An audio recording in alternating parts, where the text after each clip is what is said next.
I was in Amsterdam before Christmas and I had my eye on a gift for a friend and I wasn't sure what to get her, but everywhere I looked there was a vintage store. I feel like it must be like a thing I was unaware of because it was actually like every single street. Whenever I go into a vintage store, I head straight for the coats, then the silk slips, then the t-shirts.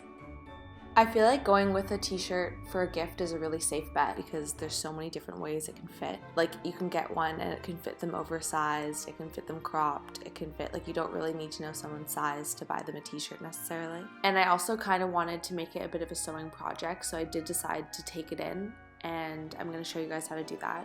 I like the idea of shopping vintage and then altering it if I can, or making it fit whoever I'm going to give it to, and that could be either like fit their style, like if there's any alterations I can make to it, or fit if it's like a little too big or a little too small. I also feel like it makes it more of a personal, cute gift to give.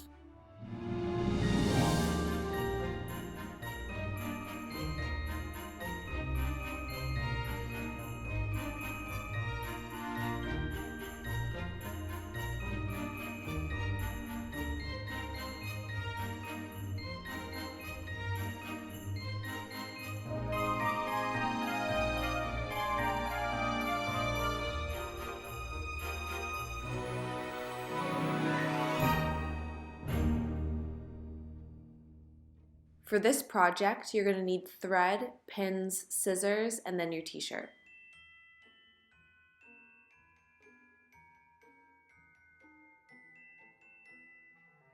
We're going to start by cutting the bottom hem, keeping it intact and leaving about a 1 centimeter seam allowance, and then doing the exact same for the two sleeves.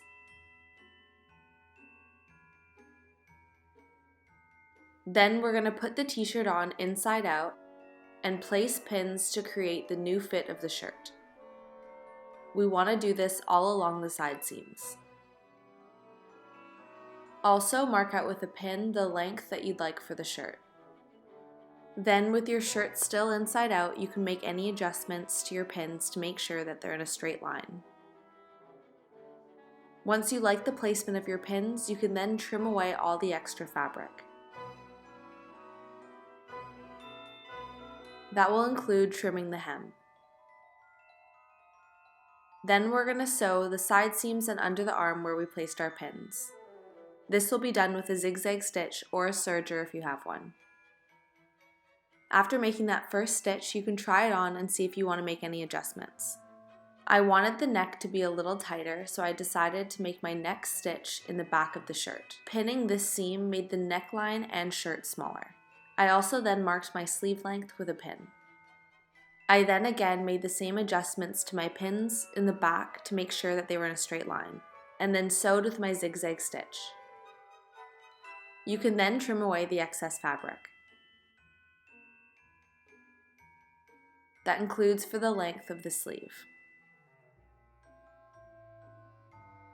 Now you have two options for finishing the sleeves and the shirt hem. The first is to leave it rolled, as most t-shirt fabrics don't fray.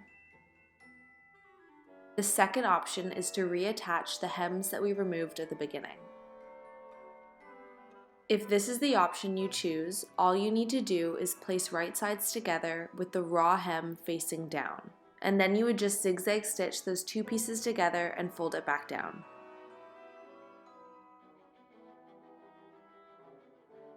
And you would adjust the existing hem accordingly so it fits your new shirt. Depending if you made the stitch at the back, you may have some extra fabric bunching at the shoulders. It's easy just to pin that and create a new seam to avoid the puckering.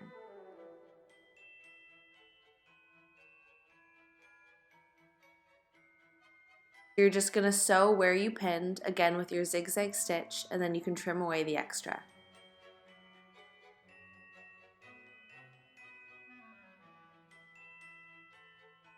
The last step I like to do when sewing stretch fabrics is to go over all my seams with a zigzag stitch. For this stitch, I make sure that the needle is going over the outside of the fabric. This helps lock in all my seams. And you're all done!